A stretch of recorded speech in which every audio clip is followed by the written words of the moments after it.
Hello guys! Welcome back to my channel. Alright, tuloy ang ligaya sa ating dividend investing course. Ilan ang the best time bumili ng dividend stocks? Yan ang pag-uusapan po natin.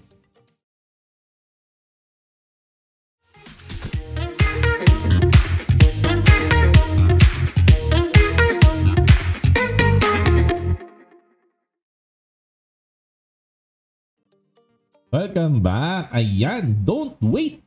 Act now. Kailan ba ang the best time to invest in dividend stocks? Ituturo po natin sa inyo. Gagawin lahat, no? Konting analogy po muna tayo para ganahan tayo. Kailangan may konting kwento na natututunan po tayo, no? Para pag-uusapan po natin yung murder ni Kitty Genovese. Sikat po ito. Kasi ako mahilig po ako sa psychology. Kaya po sikat yung story po na to, no? Na noong March 1964, ang 28-year-old na bartender na si Kitty Genovese ay ni-rape. Pagkatapos ni-rape, pinagsasaksak pa hanggang namatay daw po no, itong si Kitty. Dito po saan siya nakatira sa New York, USA. At nireport daw po no, ang kahindik-hindik po dito na nangyari is medyo matagal daw po yung span ng pangyayari, no, yung pagkakarip at pagkakapatay. Medyo matagal daw po itong ewan ko kung gaano katagal, kung umabot ay 1 oras, 2 oras, basta medyo matagal-tagal daw po. At medyo marami daw pong witness na nakakita, no? Pero wala daw tumulong at wala daw tumawag ng pulis para matulungan itong si Kitty at sana naligtas pa sa kanya ang kanyang buhay, no? At nagkaroon ng interest nung report po ito, no? Hindi ko alam kung si New York Times, parang si New York Times po yata, no? Nung na-report po ito, no, na nagkaroon ng sudden interest ang mga psychologists, mga sociologists, no, kung ano bang mga gist na yan, no, na pag-aralan yung nangyari ito, no. Ang tawag daw po nila dito ay yung bystander effect at ipinangalan na nga nila kay Genovese, binigyan nito ng pangalan na Genovese syndrome, no, na kapag may emergency situation daw, no, mas malamang daw po, no, na hindi ka daw matutulungan kung mas marami daw tao sa paligid kasi hindi nila alam kung sino ang tutulong. Lahat po sila ay nag-aantayan. Mas malaki pa raw ang chance mo na ikaw ay tulungan in an emergency situation kung isa lang daw yung taong nakakita sa'yo. Kasi pag nakita ng tao mag-isa lang ako, hindi ako na yung tutulong. Hindi na mag-aantayan. Parang ganun po, no? Ang gist po nito, no? And ito nga ang pangyayari na to prompted, no, significant research na talagang pinagre-research po na to, no? Itong tinatawag na bystander behavior sa social psychology. Ayan, sana po naganahan tayo sa konting istorya po na to, no? Kaya lang po, sabi po, in recent times lang po, no? Siyempre, di-disclaimer natin ng konti, no? China-challenge na po yung accuracy po na nireport po dito sa Times, no? Sa Times, no? So, china-challenge po. Pero, hindi na po importante po yun, no? Ang importante po dito, no? Still, kahit ano man po ang katotohanan dito sa nangyari kay Kitty Genovese, people are still prone to be influenced. Na-influence po tayo sa ginagawa ng ibang tao. Hindi po tayo independent thinker. Na-influence po tayo ng ginagawa ng ibang tao, lalo na pagkaramihan po ang nandyan, no? We don't decide on our own. Madalas hindi tayo nagde-decide on our own. Nag-aantay tayo ng signal mula sa ibang tao bago tayo mag-act, bago tayo gumalaw. Ayun, no? Which is pangit, no? And sa stocks, no, maire-relate po natin ito sa tinatawag na herd mentality, no. This refers to the tendency of investor to follow the action of the majority or the herd rather than making independent decision based on their own analysis or conviction. No, may analysis ka, may conviction ka, kaya lang hindi mo magawa kasi gusto mo sundan yung ginagawa ng ibang tao. Ayaw mong alone ka. Ayaw mo nang alone ka, no. And ano ba ang main concept pag bumibili, pag nag-invest tayo sa stock, no? Ano ang main concept? Buy low, sell high. Yun po talaga yan eh. Bilhin mo ng mura, ibenta mo ng mahal, no? Pero bakit no? Ngayong bear market, napakamura po ng market, no? Ang dami po natin nakikita na market na sa sobrang mura, ang dami pong stock na ang dividend yield ay more than 5%. Ipapaalala ko po sa inyo, way back po nung bull market, wala po ako makita na company na nagbibigay ng dividend yield ng 5% pataas. Kung hindi ako nagkakamali, baka si Baka si PLDT lang ang nakakagawa po niyan, and aside from them, wala na, lahat ang bababa po talaga.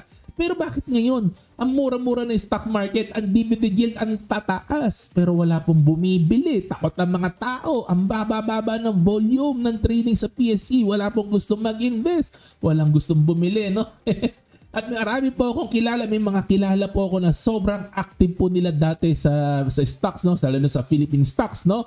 Pero ngayon, tinanggal na nila lahat ng pera nila sa stocks, no? Kasi daw, walang nangyayari sa Philippine market. So ayaw po nila mag-invest kasi wala daw nangyayari at hindi gumagalaw ang market, no? And they are waiting for the market to pick up. So, ano po nangyayari? Kailan bumibili ang mga tao? Nagpapasukan po ang maraming investor sa stock market kapag mahal na po ang stocks. Naalala ko dati nung 8,000 hanggang 9,000 po ang stock market. Excited na excited po ang mga tao, bumabaha ng pera. Mga tao nagtatanong, paano ba ako makakapasok sa stock market?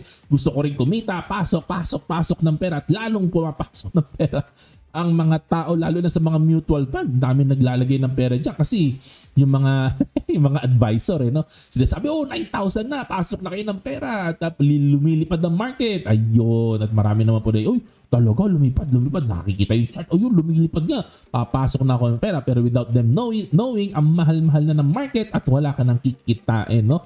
And nung bull market po, papaalala ko lang po sa inyo, ang dividend yield po dati, pumapalo lang po between 1 and 3% kasi nga po sa sobrang mahal ng market, no? And if you buy today, you get 5% dividend yield and up kasi ang mura po ngayon, no?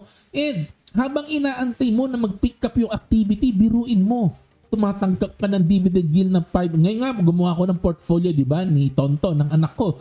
Tinignan ko yung average yield ko, 6% across the board. Grabe. Diversified portfolio with more than 10 stocks, pero ang average sa dividend yield ko 6%. Once in a lifetime opportunity po ito na tumatanggap ka ng dividend yield na 5, 6, 7, 8% habang inaantay mo na mag-pick up ang activity ng market, no? At pag dumating na nga yung panahon na nag-bull market na tayo, tumaas na yung stock market, baka lumaki na po yung dividends ng company na nabili natin. Halimbawa, ito pong si ATI, makikita nyo naman, no? 2023, piso na ang kanyang pinamimigay na dividends. Every year, tumataas pa konti-konti. Malay ninyo, pag nag-bull market na, baka 2 pesos na ang dividends nito, kakaantay natin. Habang nag-aantay tayo na mag-pick up pang market, yung dividends naman na natatanggap natin, doon sa mga nabili nating stocks, tumataas na yung dividends sa pinamimigay nila. Ayaw nyo po ba yun? While you wait, no? Ganyan, lumalaki yung dividends. At kapag dumating na yung time na lupibat na yung market, no? May option ka na ibangko mo na, isubi mo na, itabi mo na yung dividend sa pinamigay sa'yo, meron ka pang option. Meron ka pang option na pag lumipad na yung market, pwede mo nang ibenta yung position mo at makakuha ka na ng magandang profits from capital gains. Sorry, mali yung slides ko. Capital gains po ito. Pwede mo nang, malay mo, no? By that time na lumipad yung market, baka 2 times, 3 times na, 100, 200% na pala yung profit mo sa stocks na hawak mo kung ngayon ka bibili during bear market, no? Ang dami mong options, pero dapat matapang ka right now. Later sa bull market, kung matapang ka ngayon, marami kang options later. Kasi later, kaya mong mag-invest, no? Kahit na ayaw ng ibang tao, no? So, stocks is a very, very different beast. Iba po ang stocks. You get rewarded when you act against the herd. Kapag sa liwa o opposite ka sa ginagawa ng mga tao, doon ka kumikita, no? And this is why this is not a game of intelligence. Hindi importante po na marunong po tayo, importante po na intelligent tayo. Totoo, sa lahat ng gagawin natin, importante na intelligent po tayo. Tama po yan. Pero mas importante po na we are rational and not emotional. Rational. This is a game for people who are rational and not emotional. Hindi kailangan na genius ka. Rational, laging sinasabi ni Charlie Munger. Simple lang strategy ko.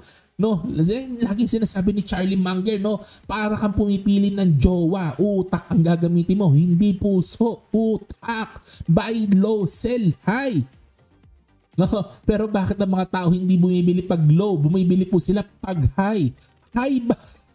High ba ang mga market participant at bumibili sila kapag high na at hindi low? Bakit ganon? No, yun. Ano ang gamot para po magawa po natin yan? Nakokontrahin natin ang hurt at hindi tayo magpapadala sa bugso ng damdamin ng tao.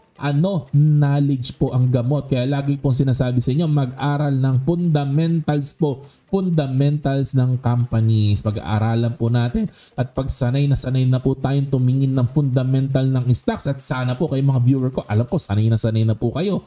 Pag sanay na po kayong tumingin, yung mismong financials ng company mo, murahin ka na sa mukha, dudurahan ka na sa mukha, sasampalin ka na sa mukha, sasabihin sa'yo, bilhin mo na ako. Ano pang inaantay mo? Buang ka ba?